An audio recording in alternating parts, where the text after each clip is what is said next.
So the final part of year one accounting is using marginal costing to help with decision-making situations. So you need to be aware of 6 decision-making situations, which from the spec, they're on the screen now.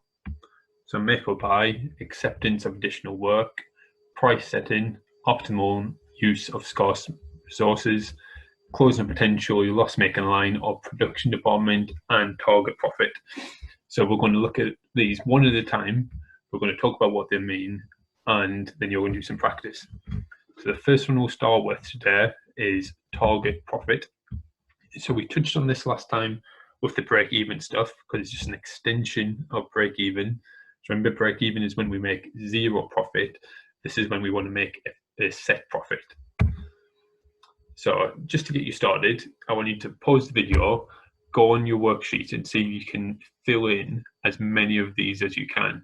So write down the definition, just what do each of these terms mean, and try and give me an example of each one.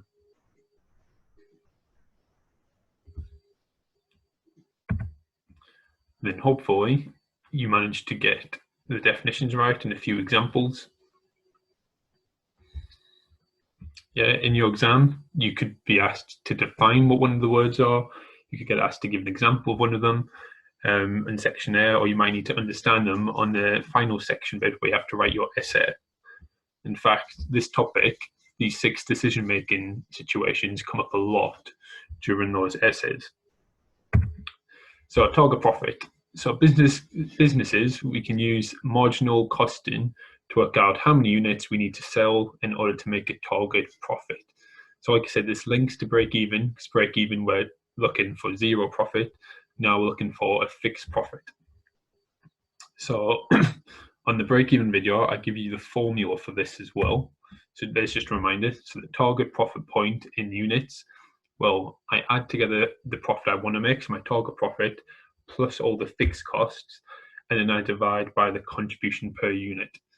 So I want to see, can you remember what contribution per unit is? What's the formula for that? And it should be the selling price minus the variable cost for that unit. Okay, if I want to work out what my target profit point is in terms of how much money I need to make in order to make that much profit, then I can get my number of units and then just times that by the selling price. So if I work out I need to sell 500 units, I just times that by the selling price, and that tells me how much money I need to make in order to get that profit I want. Now, again, last lesson we touched on something called contribution sales ratio. I want to see if you can remember what that formula is. And it's just the contribution per unit divided by the selling price. And again, the reason why we can use this is we can work out the target profit point in terms of money using a formula without having to work out the units first.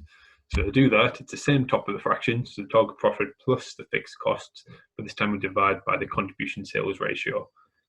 I don't mind which way you prefer working out. If you wanted to work out the units first and times by the selling price, or use this ratio method, I don't mind. So let's just look at one example, and I think that should be enough for you to get on with the practice. So have a read of that yourself.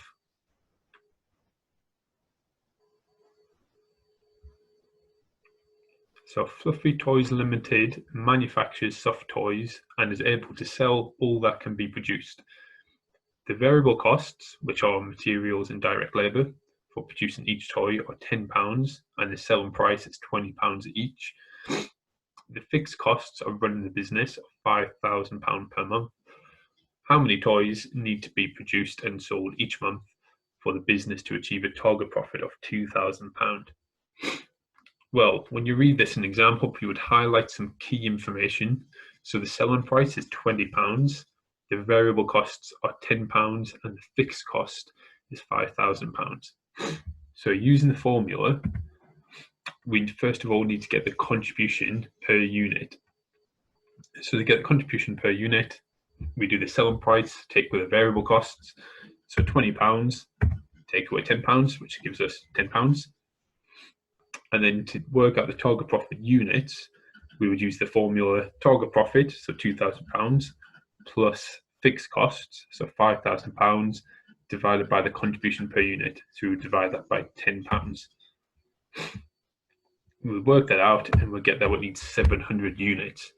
Now, if I wanted to work out how much money I would need to make to get that, I would just times that by £20 to get £14,000. So I would need to make £14,000 revenue in order to get my £2,000 profit. So on this screen, it's just another way you can set it out.